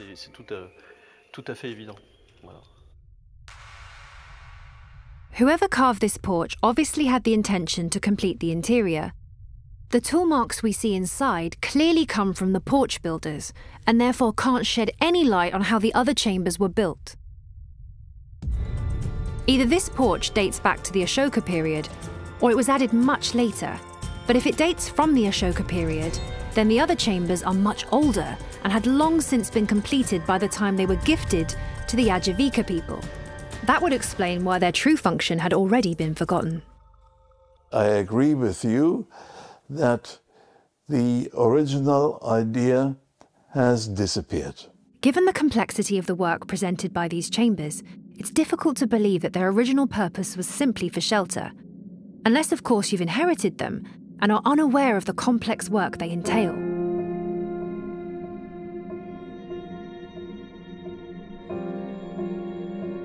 A month after our visit to Barabar, we went back to see Eric Bernard. The biggest problem in this case is the one who imagined the shape and said, well, I demand that and I'm going to find a team who's going to produce it for me. Even now in research labs and production labs, it's a colossal task to bring these two worlds together. It's been done here without any precedent. The requirement for geometry has a reason. We have no references in the West of an example like this type. Monolithic and cut like this in one go, and moreover in a cavity. What was the state of play in terms of the tools and methods? Rough work can be done very quickly. I mean, if you're vigorous and fit and have the right technique, you can do a great job. Afterwards, it's this finishing approach. Because on top of that, you're in the dark with candles and lighting systems that are completely... So afterwards, there's a timing that you can't control at all. So I looked around looking for mistakes, of course. On site, I saw flashes, I saw the size spectra that come out. So that reassured me a little, in a way, to say to myself, yeah, these are colleagues of mine who have done this, but all the same. What can we compare the work in the chambers to? The only reference in the archive is this pedestal that was cut to house the Luxor obelisk at Concorde. And this artifact is the only reference we have in terms of volume of shape, i.e. 16 cubic meters, i.e. 40 tons of granitic rock, quite similar to Barabar's, but obviously quarry cut, i.e. taken from quarries, etc. The obelisk was made of granite. We know very well that at the time in 1836 that they were still using tools and techniques from the dawn of time. Since we were on site, we decided to use the roughness tester on this perfectly documented base. The first RZ of 60 microns, the second of 47, and third 25. A far cry from the measurements recorded at Barabar, bearing in mind that this object was not polished vertically, but horizontally, in the direction of gravity, which is absolutely uncomparable. A detail that will probably speak to engineers here is the difference in the angle of inclination between the large and small walls. Why this change in angle? And why 88.5 degrees? 1.5 degrees from vertical, which is hardly visible to the naked eye. It's 10 times more difficult to keep to that angle than on a well-controlled vertical wall. A seemingly insignificant detail, but one that must have been important, since it's a feature repeated from one chamber to the next and in symmetry. It looks like a process of experimentation to improve shapes, different angles for a specific purpose. But what?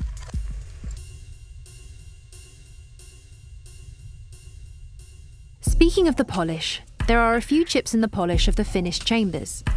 As here at the bottom of the current chopper wall, we thought these were later markings, but Eric thinks they were weaknesses in the granite at the time of cutting.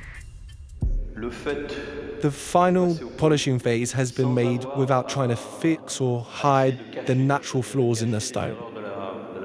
You can see that the polish was added to an extremely rigorous and defined shape in terms of dimensions. And afterwards, you can see that this polish finish is not at all designed to be aesthetic, not at all related to the need to be visually pleasing or anything else like that. It's completely, in my opinion, to be forgotten. A polish more technical than aesthetic. Another stonemason confided to us that if these chambers had been created with such precision and minimalism, and were devoid of religious imagery or motifs of any kind, it was a sign that the objects had a precise function. The scans revealed another curiosity, discovered by researcher Quentin Leplat. As all the entrance passages are at 90 degrees, Vadatika's chamber has a corridor that's slightly off-center, i.e. not on the same axis as the chamber.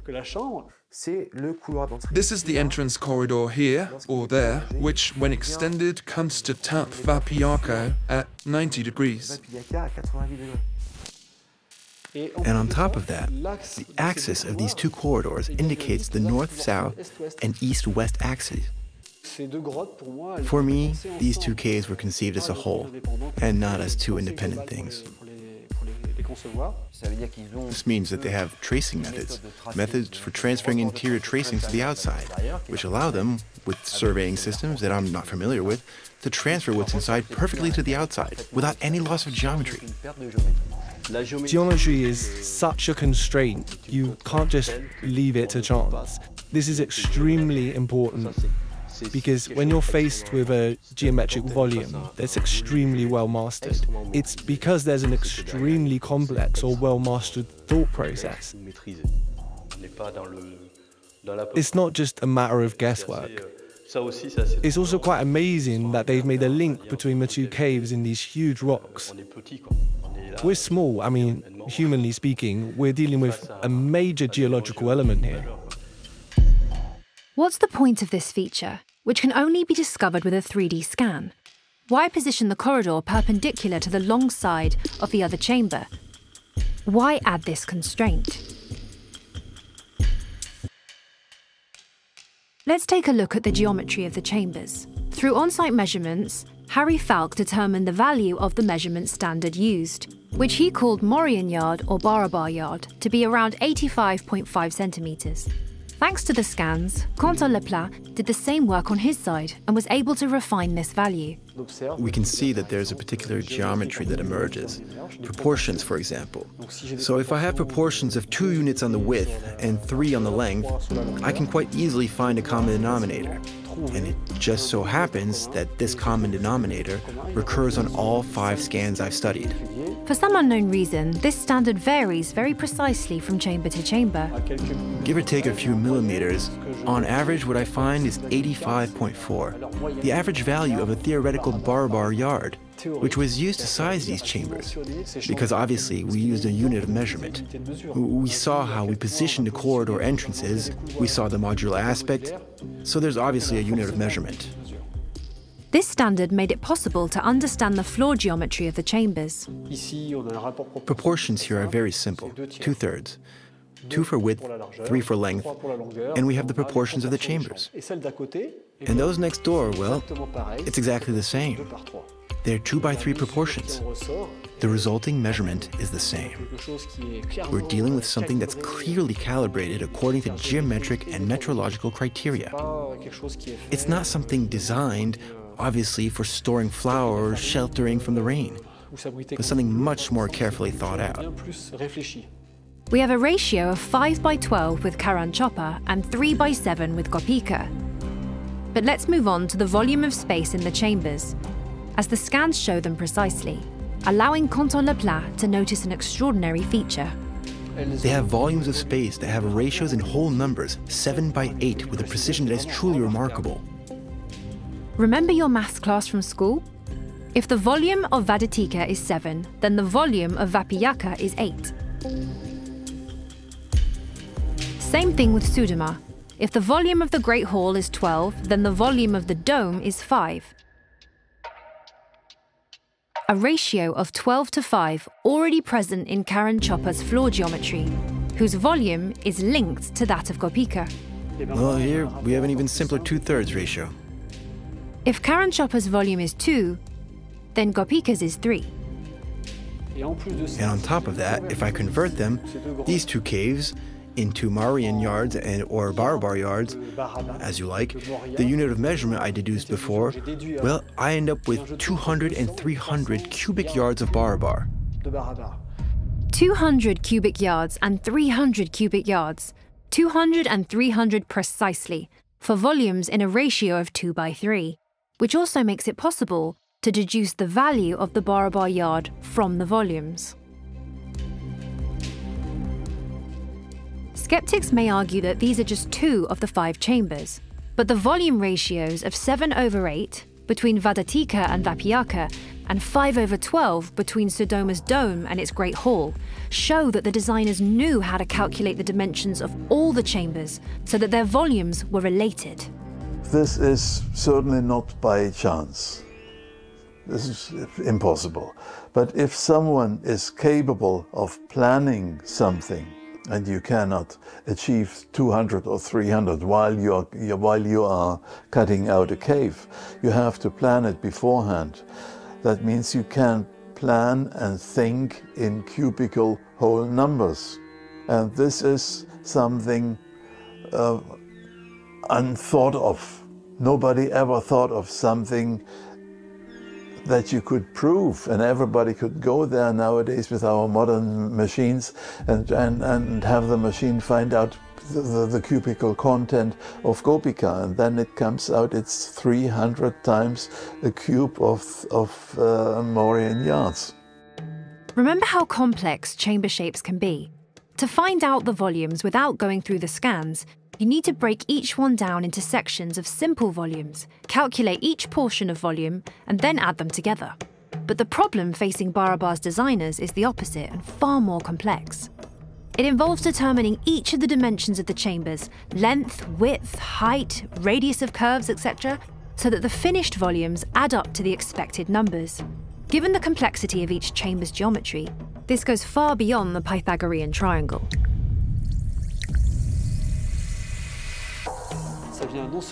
Not only does this confirm the use of the Barabar yard, it also confirms the fact that we sized these two chambers with integer volume ratios, and the precision, according to the data we have, is 1 to 1500. So it's ultra precise. I don't see how we could do any better. And of course, you have to master the number pi with many decimals. Because if you want to make calculations with all the cones, cylinders, and spheres there are, you just can't play with the approximate fractions of the number pi. You have to know it very, very well. The design and dimensioning of these geometries involve complex equations, demonstrating a mathematical level that was totally beyond the supposed capabilities of the time. So I think what you have found out here is breathtaking, and it's unique, unbelievable.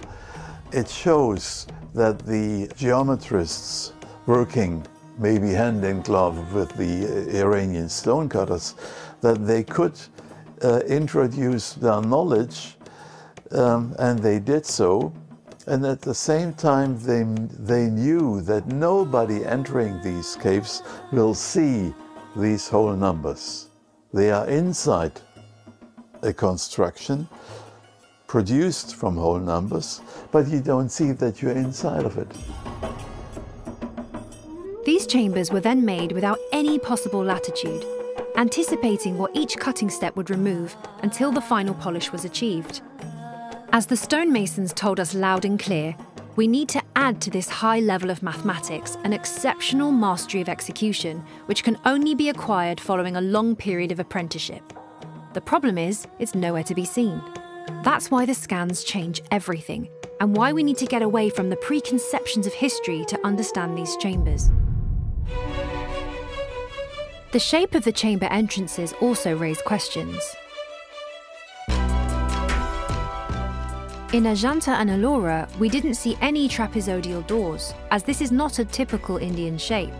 In his book dedicated to Barabar, Echoing Huntington, Indologist Gupta evokes a similarity with Egyptian door frames, also trapezoidal, which he immediately dismisses on the grounds that the dating would not match. But the dating of the chambers is by no means certain. During the shoot of our previous film, we also saw this type of trapezoidal entrance in Peru, on very precisely executed constructions, as here at Coricancha in Cuzco. Ironically, polished granite surfaces can be found in Egypt almost as precisely as in Barabar, in the mysterious vats of the Saqqara Serapeum. They too have been dated on the basis of questionable inscriptions. What if we were to find ourselves in the footsteps of the same builders? Because we noticed something else, this time on the Sudama chamber, the most complex of all. A surveyor takes measurements as objectively as possible, using equipment whose technical characteristics he knows, including those famous uncertainties. And then, at the end of the day, we come and see what we've measured. And what do we find when we measure the object as we've assembled it? It's actually 11 meters long for the chamber. After that, it's 11.008 meters, but you can go down to 11.004 meters or 11.011 meters. For me, it's all the same. 5.96 meters for the width. We have a sphere here, with a radius of 3 meters, the center, 1 meter above the ground. We've got a cone here, a cone here, and then the vault walls here, which are exactly 2 meters. The vaulted ceiling here also has a radius of 3.03 meters and is the center of the main cylinder, 1.02 meters above the ground. That's it. So 11 meters, 6 to 1 meter. We're just stating the facts as factually as possible. I take one point, I take several of these points, and that's what we get. So the observation is that here we find metric values once or twice, or 3 or 4 times, but on 3D volumes, on a regularity, on a total length, on a punctual point. It's quite a remarkable thing, quite interesting to note. A simple observation, but a confusing one. Since the meter was established in France in 1795, it seems impossible that these dimensions could have been thought of and measured in meters. And yet with Sudama, we find whole measurements only in meters. We don't find this when measuring in the Barabar yard. It's true that we often come across the meter when we're measuring. It's highly likely that the designer thought things through with the meter and the Barabar yard. In the previous film, we observed the meter at various major ancient sites around the world, in Bolivia, in Egypt, in France, and now in Barabar. This poses an obvious historical problem, since calculating the meter implies you've been able to accurately measure the Earth's circumference and having it divided into 40 million. But perhaps we've just rediscovered what they've already calculated. The royal cubit used in the Great Pyramid is linked to the meter by a circle 1 meter in diameter, the circumference of which is equal to 6 times the cubit, which is considered a coincidence when choosing the meter in 1795. But in Barabar, there also seems to be a geometric link between the meter and the yard. If I say that the Barabar yard is a circle of 1 yard in diameter, the perimeter, if I divide it into 6, as I did for the royal cubit, what emerges is a cubit of 44.72 centimeters. And this cubit of 44.72, if I make it into a double square, the diagonal, it's a meter. The design of the Barabar chambers is all about circles and right angles, and square figures. Generally speaking, when we design things, we use compasses and squares. Their work uses this kind of geometry, so it's possible that we've deployed both measurements in a single piece. Not only did the skills come from somewhere, but it feels like the specification of the chambers, which hold up to modern industrial standards, have an objective reason and a specific purpose. But which one? It all depends on how we look at them. If they had been made by engineers from the future, we'd think there must be something important to discover in their operation, something we don't know yet. Information encoded, because the future equals progress. But they come from the past, with history telling us that our ancestors were drastically less technologically advanced. So how else could they be anything other than curious-looking shelters from the rain? As we are certain ancient civilizations were always less technologically advanced.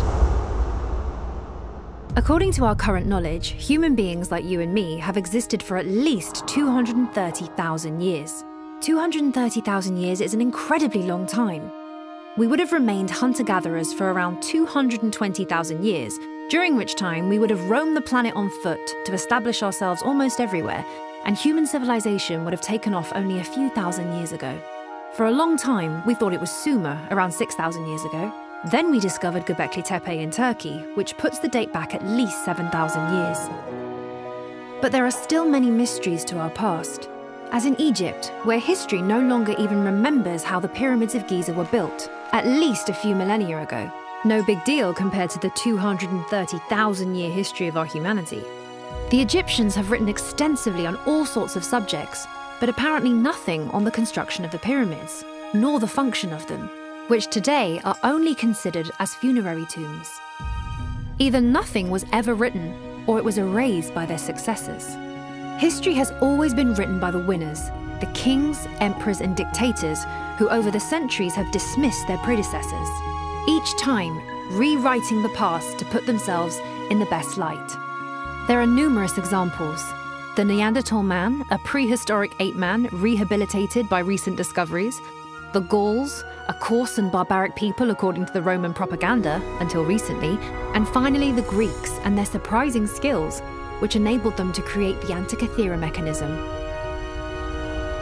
So history isn't false, but just partial, and relying on it blindly, dangerous. As far as Barabar and Nagarjuna are concerned, history doesn't tell us anything. Either no one has been bothered to record how the chambers were made and what they were really used for, or it's been lost or destroyed. The name Ajivika was scratched out on the inscriptions, but fortunately not completely. Why scratch out these inscriptions, if not to try and make this mention disappear?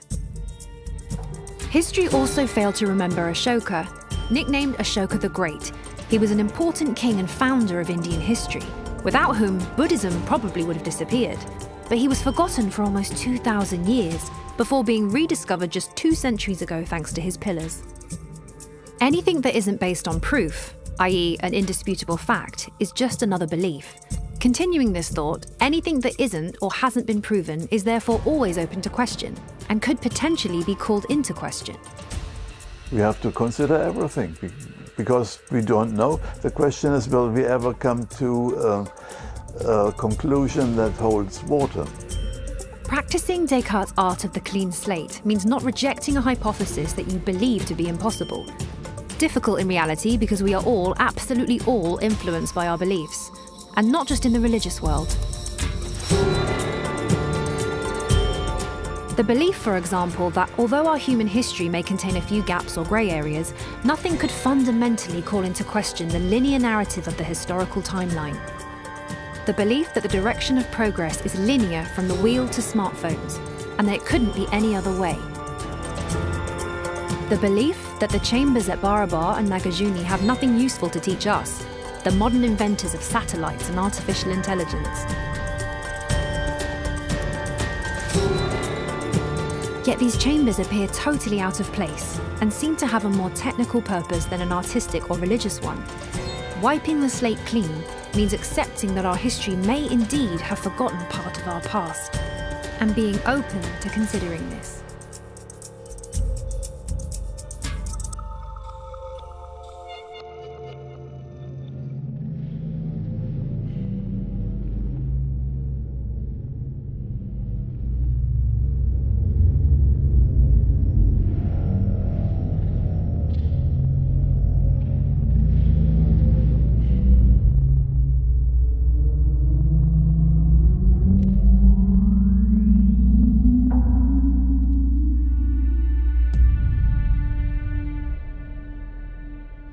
Today, as in the past, no one is going to go to such great, colossal lengths to achieve such precise results if you don't need to.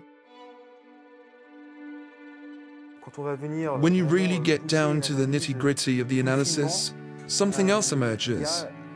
Another philosophy, another will. For me, it's obvious. It's obviously a scientific object. Such an exceptional object of measurement that the reason for these objects must have a scientific use. It can only be that. Well, it has been observed by several scholars that the sound inside such a cave is increasing. If you say something, the sound accelerates, and it would be impossible, I think, that people meet inside these caves and talk to each other. So, if on top of that there's another feature, which is sound, which maybe is after all what they were looking for, it may explain the sloping walls, it may explain the vaulted ceilings, made with 3 different radiuses. The mirror-like polish, in fact, favors propagation and reverberation, so it would justify the shape and why we went for a mirror polish in these caves. We could have stopped at the previous stage since we'd already mastered the geometry.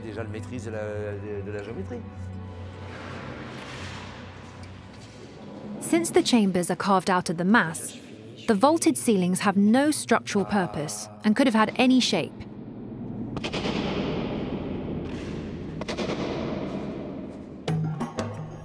When you enter these dark chambers, the interaction of sound with their geometry is immediately apparent, producing impressive effects that are difficult to reproduce with microphones.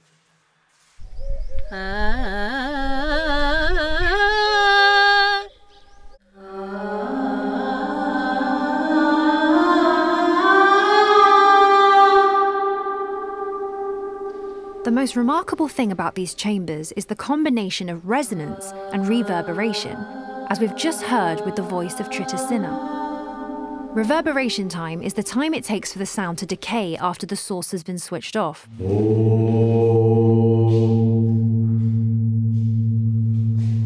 Acoustic resonances, on the other hand, correspond to the specific frequencies at which sound is amplified. The low absorption rate of granite and the geometry of the walls produce different effects between low and high frequencies. But are these effects in the chambers unintended consequences due to their geometries, or are they intentionally designed? Since we discovered them, we've been experimenting and recording.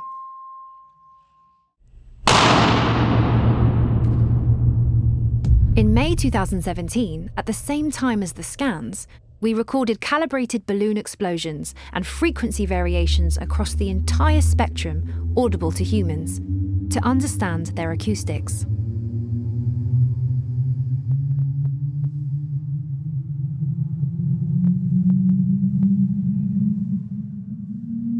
We then had the data analysed, but the instruments were not precise enough.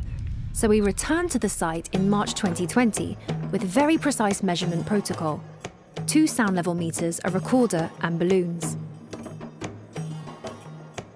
We recorded around 100 explosions in the chambers with our sound level meters.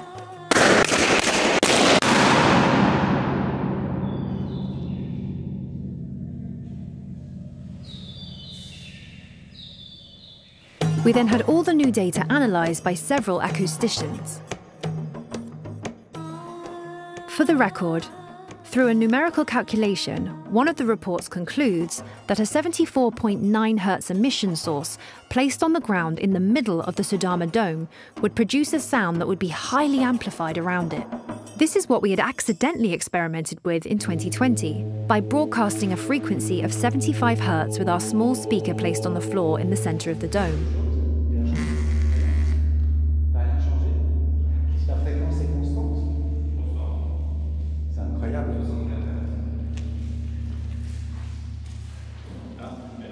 Là, il n'y est plus, là. Je pense que j'ai tué l'enceinte. Ah bon? In practical terms, our speaker blew. This happened again when we returned in March 2023 to check some data and make new recordings.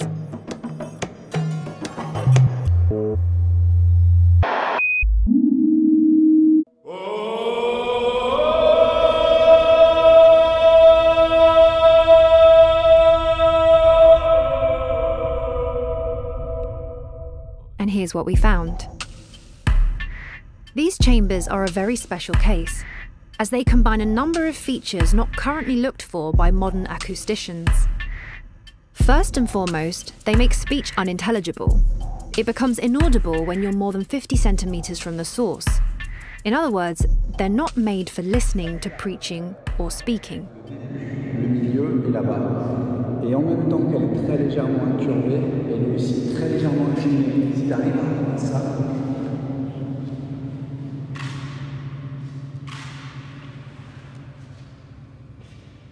They combine both reverberation and resonance.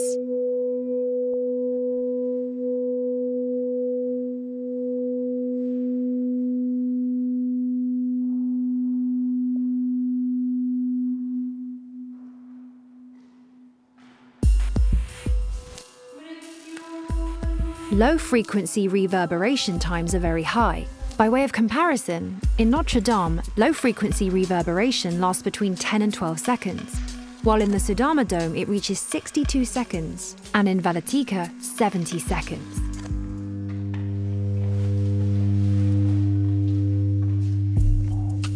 For around 100 years, acousticians have been building reverberation chambers to measure an object's absorption, i.e. the acoustic energy it will retain. If the reverberation lasts up to 15 seconds, they generally neutralize the resonance effect. But in Barabar and Nagarjuni, resonances are also very pronounced, meaning that certain frequencies are amplified and heard much louder.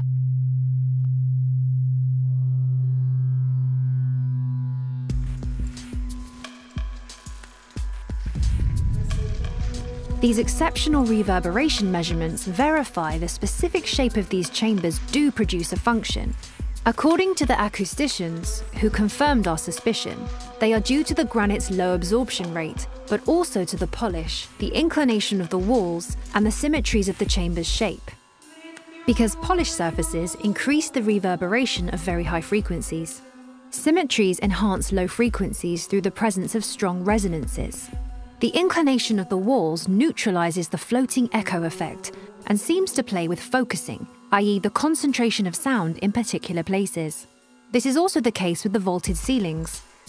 Some experiments show an extremely interesting focal return between 70 and 80 centimeters in height at Gopika, where sensory perceptions could be maximized in a seated position, but our research is still ongoing. Although we can clearly see that they intentionally designed the geometry of the chambers to get specific volumes of the space, we have not yet been able to confirm any acoustic intentionality in the designs of the chambers. But that doesn't mean that there aren't any, because acousticians were struck by a detail. Vapiyaka, Gopika, and Karanchopa each resonate at a natural frequency of 34.4 Hz, precisely measured from the balloon burst of 2020. In Sudama, we find 34.5 Hz, just 0.1 Hz apart. Temperature influences the measurements, and as we're not sure of Sudama's temperature at the time of our recordings, we're only going to include the first three, Vapiyaka, Gopika, and Karanchopa. Given the scarcity of resonance frequencies below 50 Hz for each of the chambers, and their vast differences in size and shape, it's remarkable to find 3 of them share the same natural frequency. This strongly suggests the builders did this intentionally. If this is the case, it adds yet another level of complexity to their ability to calculate volumes of space, as it would mean that they would have been able to anticipate the frequencies produced by the geometries. Sound has always played a central role in the founding myths and sacred narratives of the world's many spiritual traditions. One of the acousticians pointed out that the effect of using reverberant chambers on meditation and spiritual chanting is well known. But if the effect is known, the chambers of Barabar and Nagarjuni seem quite lonely. These phenomenal pieces of architecture were totally misunderstood by following generations, who relegated them as simple shelters from the rain. Yet everything about them testifies to a long process of technical ability. Unless you believe in miracles, these chambers can't spring from nowhere and be unique in the world. There must be others elsewhere. If frequencies do play a role in these chambers, would it be more felt than heard? Could it be used to interact with the human body through a combination of geometries and frequencies in relation to the person and perhaps their consciousness? Music can be relaxing, uplifting, emotionally arousing, or down to earth. But sound waves can also heal, as modern medical research explores through the destruction of tumours by impacting precise areas. Songs can also induce altered states of consciousness, i.e. a different perception of reality, which our elders all over the planet seem to know so well. If it's possible to induce altered states of consciousness to the sound of a drum in a forest, what impact could these complex geometries might have on this phenomenon?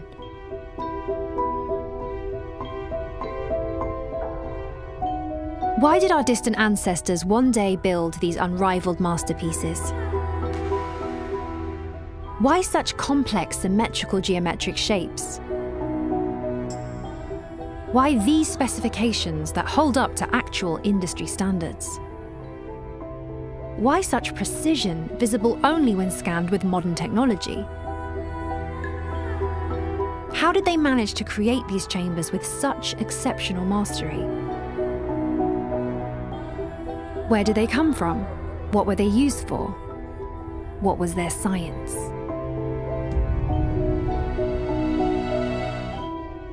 After years of exploration and reflection, it's clear to us that this colossal undertaking had a precise, important purpose.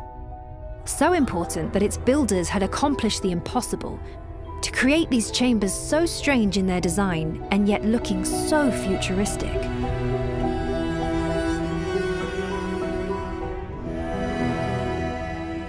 Too simple in appearance, too complex in reality, we believe they embody the expression of a thought and science different from our own, through the apparent simplicity of its genius.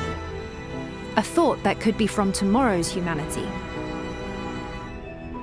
An entire universe could open up to exploration, maybe the very one the builders of Barabar were tapping into.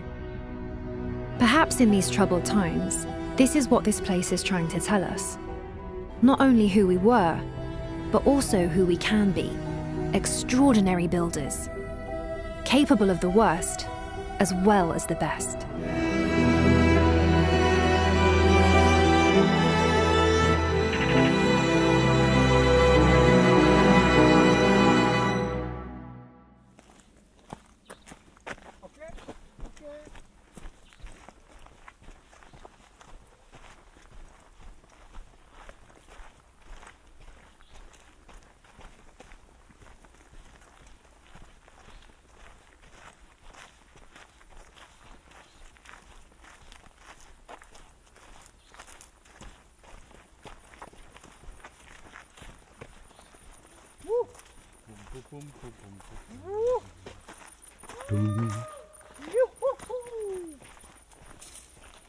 Mark stood voor.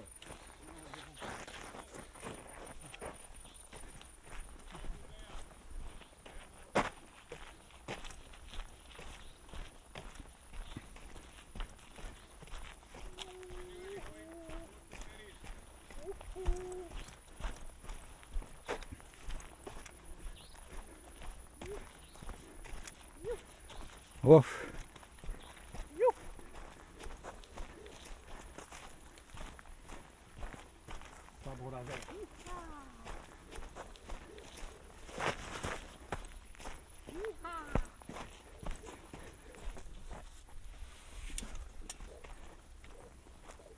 Mm.